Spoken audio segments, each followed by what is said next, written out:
Hey beauties, welcome back for another workout. I have a new series for you guys this week that will focus on body weight training.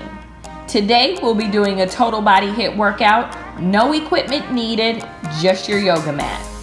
We'll be doing intervals of 20 seconds active, followed by 20 seconds rest. And I'm gonna want you to complete 4 rounds of today's video, which means that you're gonna watch this workout twice. If you're new to my channel, welcome. I'm Crystal. I'm a certified personal trainer and nutrition coach, and I help women build strong, healthy, curvy bodies from home. So make sure to hit that subscribe button and turn on those notifications so you can always get fit by Chris. And if you haven't done so, make sure to warm up before your workout. I have a 5-minute warm-up video linked in the corner of your screen here. And make sure to watch this video through to the end. I'll also have a 5-minute stretch and cool down video for you too. All right, if you're all warmed up, let's get it.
Need no laser, need no laser, need no laser, need no laser, need no laser, need no laser, need no laser, need no laser beam.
touch so soft. Not looking for no